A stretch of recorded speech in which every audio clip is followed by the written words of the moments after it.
नमस्कार, मैं मनु पवार। आप सब जानते ही हैं कि उत्तरायणी का पर्व कब मनाया जाता है।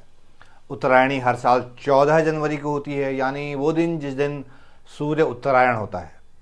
लेकिन राजनीति का सूर्य कभी भी उत्तरायण हो सकता है। अब देखिए कि उत्तराखंड सरकार के प्रत्यक्ष अप्रत्यक्ष सहयोग से देहरादून में उत्तरायणी के लगभग 3 हफ्ते के बाद 5 फरवरी से 8 फरवरी तक उत्तरायणी कौतिक महोत्सव मनाया जा रहा है। इसे बहुत विराट उत्सव की तरह प्रोजेक्ट किया गया है, लेकिन इस महोत्सव की टाइमिंग और उसके पीछे की एक इंटरेस्टिंग कहानी मैं आपको इस वीडियो में बताने जा रहा हूं।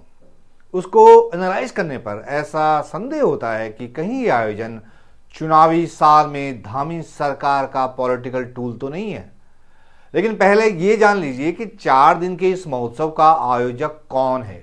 आयोजक है सेवा संकल्प फाउंडेशन नाम का एक एनजीओ। लेकिन जितने बड़े लेवल पर यह आयोजन होना बताया जा रहा है कि उस पर भारी भरकम बजट खर्च होना तय है। जाहिर है किसी एनजीओ की अकेले की दम पर तो इतनी हिम्मत नहीं हो सकती। तो फिर ये आयोजन कैसे हो रहा है, इसे फंड कौन कर रहा है, क्या उत्तराखंड सरकार इसे आर्थिक मदद कर रही है? ये सवाल अनुत्तरित है। लेकिन चूंकि इस उत्सव को कराने के लिए इस एनजीओ की जो बैठक हुई वो मुख्यमंत्री आवास में ही हुई। खुद सेवा संकल्प फाउंडेशन ने सीएम हाउस में बैठक की तस्वीरें और वीडियो अपने सोशल मीडिया पर शेयर किए हैं।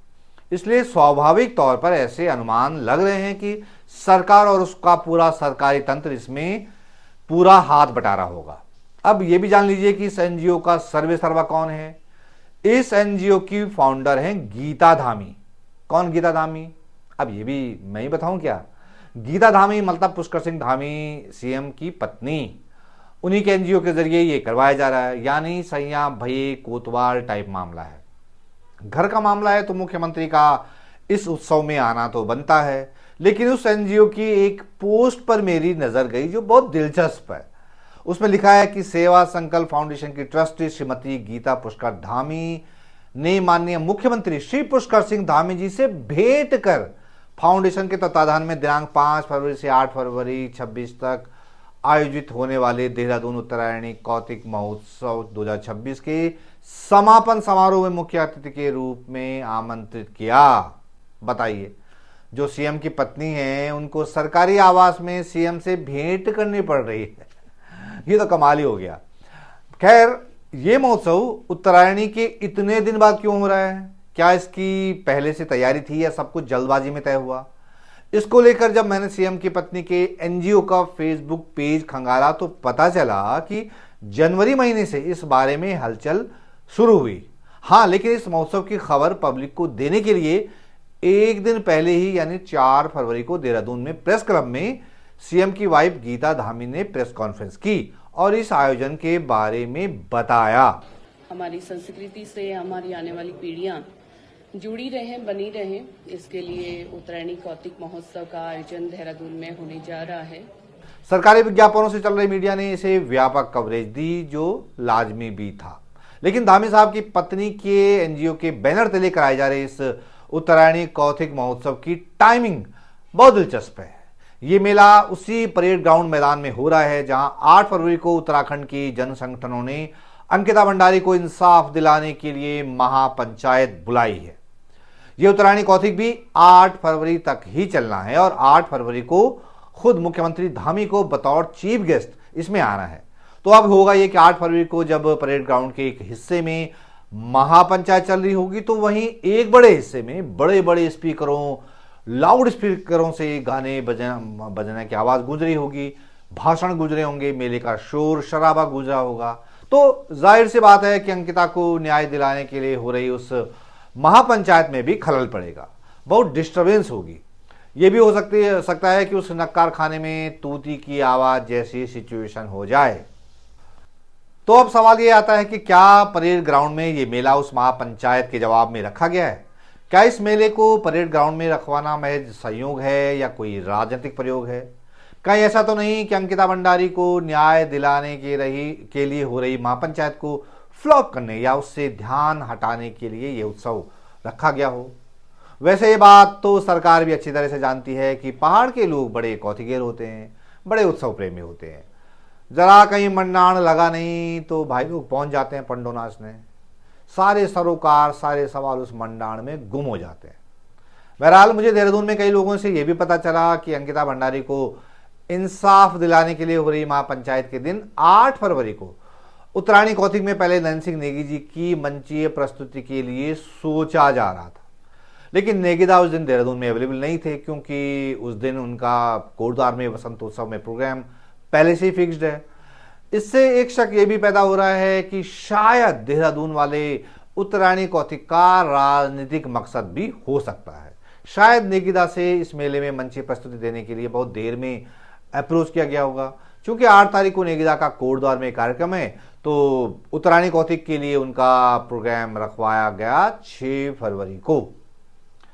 आपको पता ही होगा कि अंकिता भंडारी को पूरा न्याय दिलाने और सीबीआई जांच सुप्रीम कोर्ट की निगरानी में किए जाने समेत कई मांगों को लेकर 8 फरवरी को देहरादून के परेड ग्राउंड में जो महापंचायत रखी गई है उसमें शामिल होने के लिए लोक गायक नरेंद्र सिंह नेगी जी ने लोगों से अपील की है। नेगीदा की उस अपील के बाद धामी सरकार के भीतर हलचल बढ़ी। उसके बाद बहुत से डेवलपमेंट हुए जिनका इशारा मैं पिछले वीडियो में कर चुका हूं। धामी साहब का अपने राजनीतिक गुरु भगत सिंह कोश्यारी से मिलना और फिर भगत सिंह कोश्यारी का अचानक नरेंद्र सिंह नेगी जी के घर पे पहुंच जाना यूं ही नहीं था।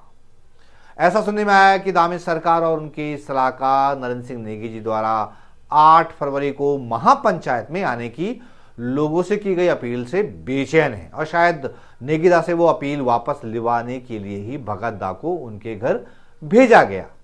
खैर मैं इसकी पुष्टि नहीं कर रहा हूं, लेकिन इससे यही मैसेज निकल रहा है। हालांकि मुझे नहीं पता कि भगत दा और नेगीदा के बीच क्या बातचीत हुई। मैं तो बस उन कड़ियों को जोड़ने की कोशिश कर रहा हूं जो कि सामने से दिख रही और उनसे ऐसे ही संकेत मिल रहे हैं। तो कुल मिलाकर बात यह है कि चुनावी साल में धामी साहब ने अपने सारे घोड़े खोल दिए हैं। सारे घोड़े नहीं खोले होते तो कोटद्वार वाला वाकया होने नहीं दिया गया होता, लेकिन स्थानीय प्रशासन और पुलिस के संरक्षण में बजरंग दल और बीजेपी से जुड़े लोगों को खुलकर गुंडागर्दी करने दी गई। उससे पहले मसूरी में सूफी संत बाबा बुल्ले शाह की मजार तोड़ने वालों का भी बाल भी बांका नहीं हुआ। होता भी क्यों, जब नफरत फैलाने के लिए कुख्यात लोगों को आप मुख्यमंत्री आवास में बुलाकर सम्मानित करने लगेंगे तो मैसेज क्लियर है कि ये सारा खेल आपका ही रचा हुआ है। उत्तराखंड के पहाड़ों में नफरत फैलाने के लिए बदनाम देवेंद्र सिंह पंवार उर्फ दर्शन भारती का सीएम आवास में जाना, सीएम से मिलना और सीएम का उन्हें टोपी पहनाकर सम्मानित करना अपने आप में पूरी कहानी कह रहा है। ये फोटो कब का है, क्या है, बहुत डिटेल नहीं पता, लेकिन बहुत वायरल है उत्तराखंड में। बाकी अंकिता भंडारी मर्डर केस में उस रहस्यमयी वीआईपी या यूं कहें कि अपनी पार्टी के बड़े नेताओं को बचाने का तो धामी सरकार ने इंतजाम कर ही लिया है, ऐसा प्रतीत हो रहा है। जब पीड़ित पक्ष यानी अंकिता भंडारी के माता पिता की अर्जी को डस्टबिन में डालकर इस मामले में सरकार द्वारा रोपे गए पर्यावरणविद अनिल प्रकाश जोशी की अर्जी पर सीबीआई जांच हो रही है, तो उस जांच के नतीजों का अनुमान आप अभी से लगा सकते हैं। 8 फरवरी को देहरादून के परेड ग्राउंड में जिस महापंचायत को फ्लॉप करने के लिए सरकार ने पूरा जोर लगाया हुआ है वो इसीलिए तो हो रही है कि अंकिता के माता पिता ने सीएम आवास में मुख्यमंत्री पुष्कर सिंह धामी के हाथ में जो अर्जी थमाई थी उसमें जो मांगे शामिल थी उसी के आधार पर सीबीआई जांच हो। लेकिन जांच उस हिसाब से हो रही है जैसा सरकार चाह रही है। अब जब सब कुछ सरकार की मर्जी से ही चलना है तो फिर सीबीआई जांच का क्या तुक हुआ भला। इसीलिए तो सुप्रीम कोर्ट में अंकिता भंडारी के वकील कोलिन गोंजाल्विस सीबीआई जांच को सरकारी ड्रामा बता रहे हैं। तो फिलहाल नजर 8 फरवरी को होने वाली महापंचायत पर है कि क्या उसे फ्लॉप करवाने की सरकारी मंसूबे कामयाब हो पाते हैं या नहीं, और अंकिता मर्डर केस में आगे की लड़ाई की क्या दिशा तय होती है। हमारी इस पर नजर बनी हुई है। आपसे गुजारिश है कि इस वीडियो का लिंक अपने मित्रों, अपने परिचितों, अपने रिश्तेदारों और अपने व्हाट्सएप ग्रुपों तक जरूर पहुंचाएं। पर्दे के पीछे जो जो खेल चल रहा है वो सबको पता चलना चाहिए। तो इस वीडियो में दोस्तों इतना ही। जल्द मिलते हैं एक नई वीडियो के साथ। तब तक के लिए नमस्कार।